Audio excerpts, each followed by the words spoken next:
آن نگاه اغلنندر احمق مشهور را.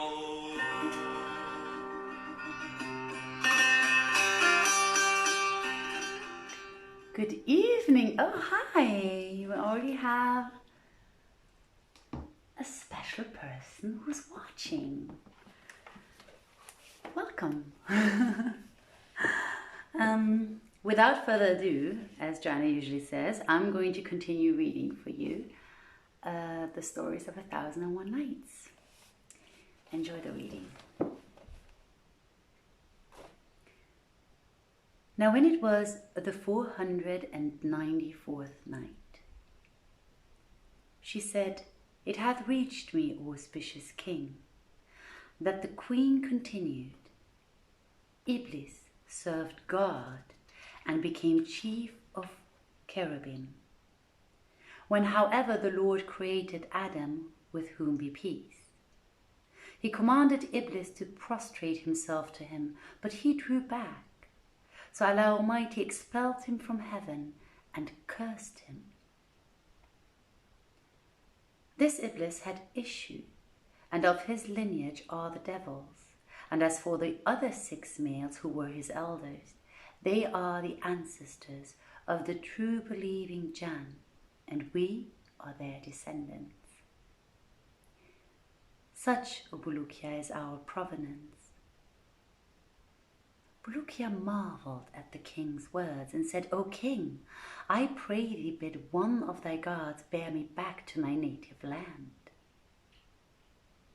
"Naught of this may we do," answered Sakr, "save by commandment of Allah Almighty. However, an thou desire to leave us and return home, I will mount thee on one of my mares and cause her carry thee to the farthest frontiers of my dominions, where thou wilt meet with the troops of another king, Barakhia hight, who will recognize the mare at sight and take thee off her and send her back to us. And this is all we can do for thee, and no more." When Bulukiya heard these words, he wept and said, "Do whatso thou wilt." So King Sakr caused bring the mare, and setting Bulukiya on her back, said to him, "Beware lest thou alight from her, or strike her, or cry out in her face, for if thou do so, she will slay thee.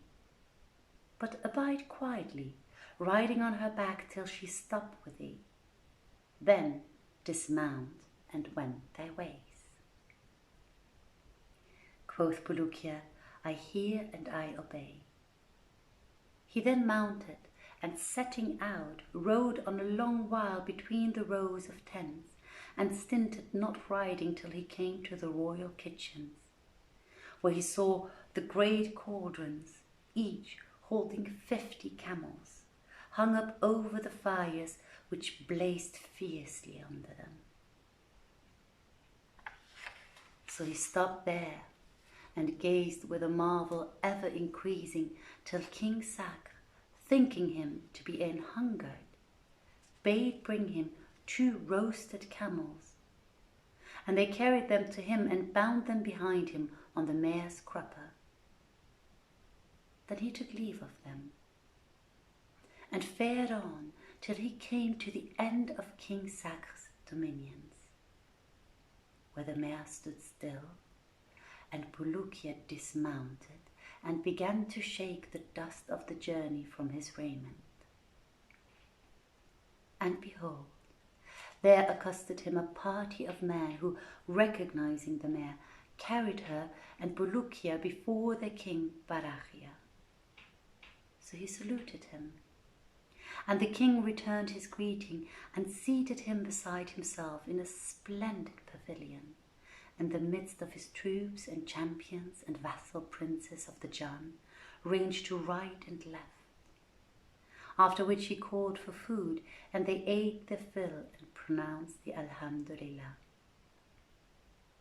And they set on fruits, and when they had eaten thereof, King Barakhia, whose estate was like that of King Sakr, asked his guest, when didst thou leave King Sacre?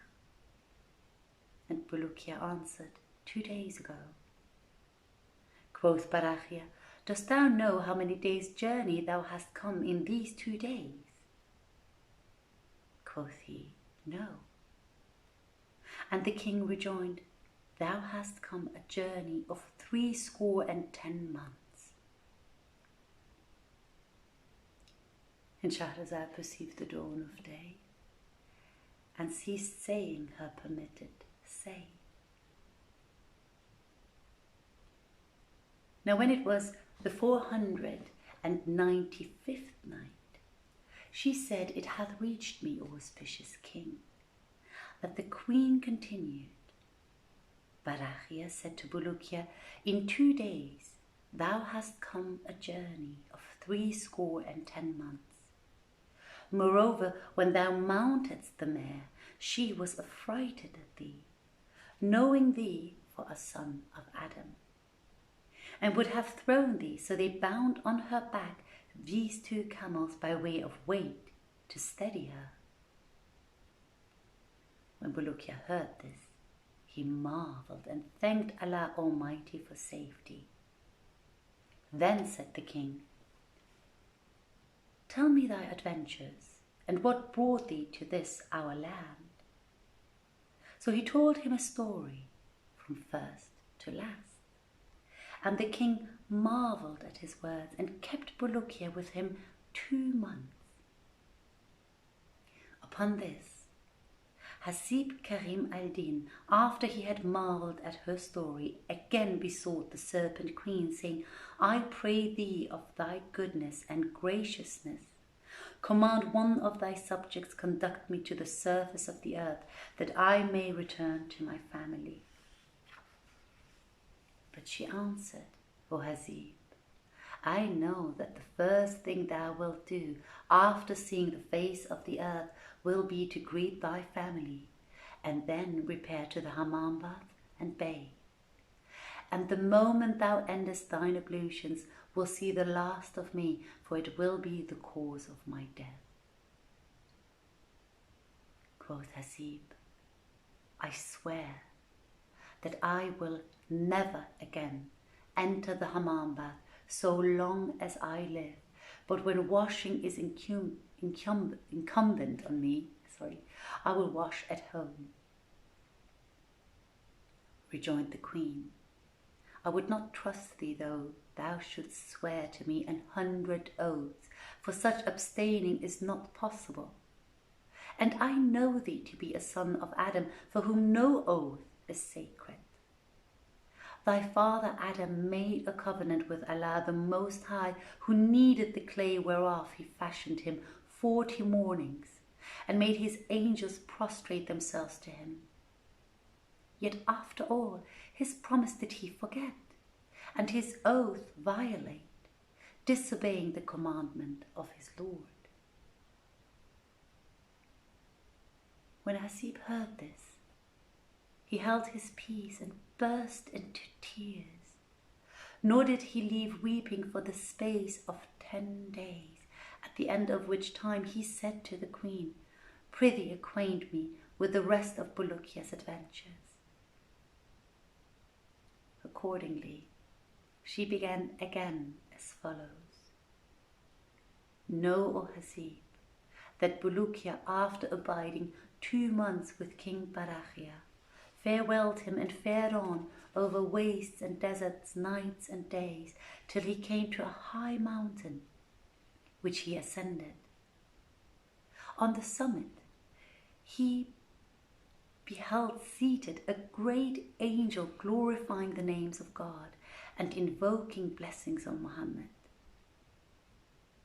Before him lay a tablet covered with characters, these white and those black, whereon his eyes were fixed and his 2 wings were outspread to the full, one to the western and the other to the eastern horizon. Bulukiya approached and saluted the angel, who returned his salam, adding, Who art thou, and whence comest thou? And whither wendest thou, and what is thy story? Accordingly, he repeated to him his story, from first to last.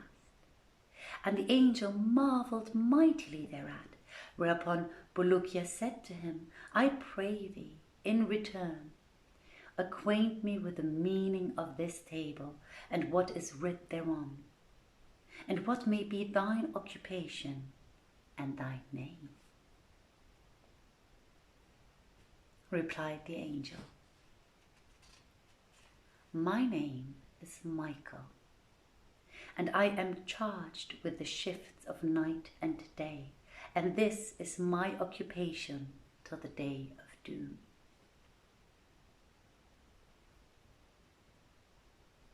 Bulukiya wondered at his words, and at his aspect and the vastness of his stature, and taking leave of him, fared onwards, night and day, till he came to a vast meadow, over which he walked, observing that it was traversed by 7 streams and abounded in trees.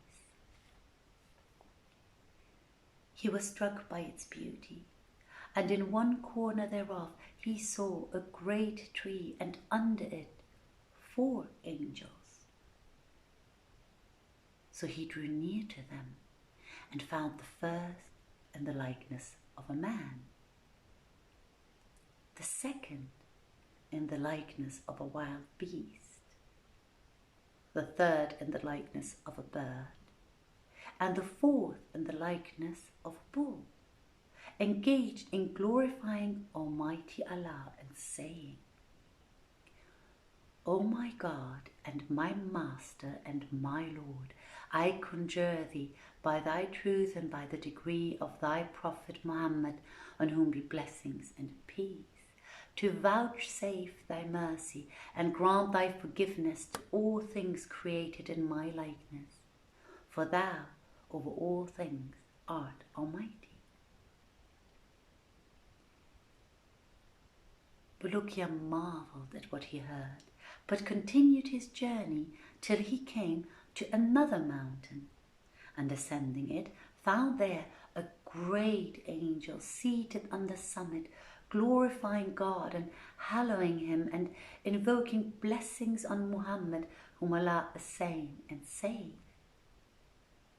And he saw that angel continually opening and shutting his hands and bending and extending his fingers. He accosted him and saluted him, whereupon the angel returned his salam and inquired who he was and how he came thither. So Bulukiya acquainted him with his adventures, including his having lost the way, and besought him to tell him in turn who he was and what was his function and what mountain was that. Quoth the angel, Know, O Bulukiya, that this is the mountain Kaf, which encompasseth the world, and all the countries the Creator hath made are in my grasp. When the Almighty is minded to visit any land with earthquake or famine or plenty of slaughter or prosperity, he biddeth me carry out his commands, and I carry them out, without stirring from my place, for know thou that my hands lay hold upon the roots of the earth. And Shahrazad perceived the dawn of day, and ceased to say her permitted say.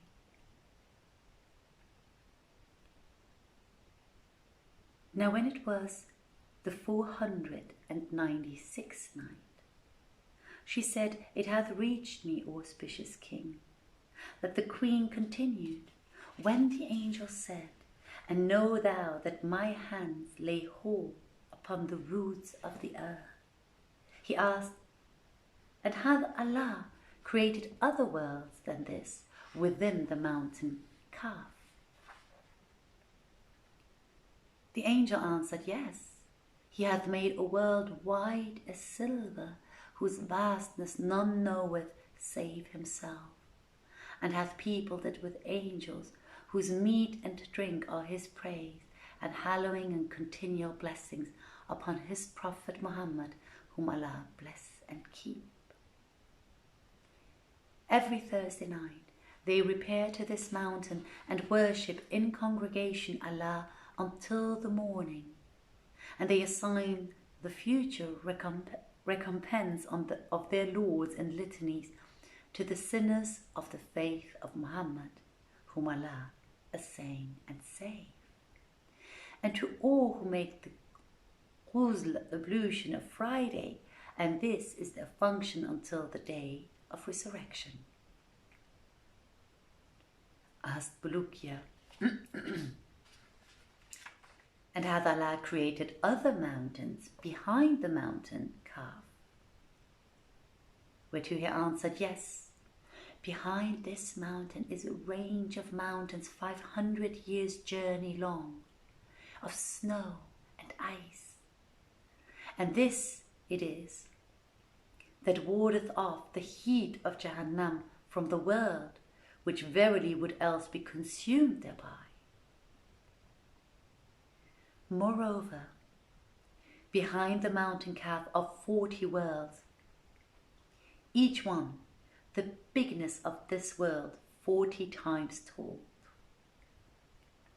some of gold, and some of silver, and others of carnelian. Excuse me. Each of these worlds hath its own colour, and Allah hath peopled them with angels that know not eve nor Adam nor night nor day, and have no other business than to celebrate his praises and hallow him, and make profession of his unity, and proclaim his omnipotence, and supplicate him on behalf of the followers of Muhammad, whom Allah bless and keep. And know also, O Bulukiya, that the earths were made in 7 stages, one upon another, and that Allah hath created one of his angels excuse me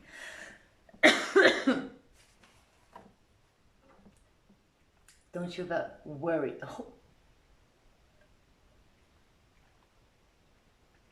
Oh, that's almost better.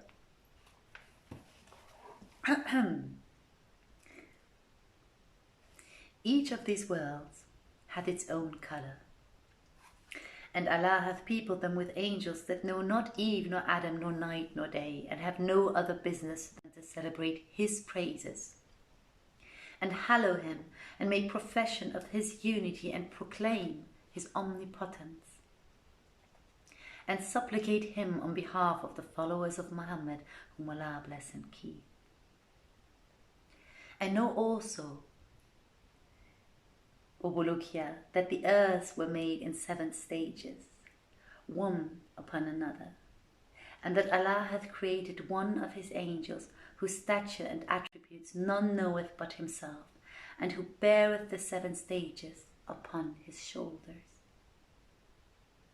Under this angel, Almighty Allah hath created a great rock, and under the rock a bull, and under the bull a huge fish, and under the fish a mighty ocean. God once told Isa, with whom be peace, of this fish, and he said, O Lord, show me the fish, that I may look upon it. So the Almighty commanded an angel to take Isa and show him the fish. Accordingly he took him up and carried him, with whom be peace, to the sea, wherein the fish dwelt, and said, Look, O Isa, upon the fish. He looked, but at first saw nothing, when suddenly the fish darted past like lightning. At this sight, Isa fell down a swoon, and when he came to himself, Allah spake to him by inspiration, saying, O Isa, hast thou seen the fish, and comprehended its length and its breadth?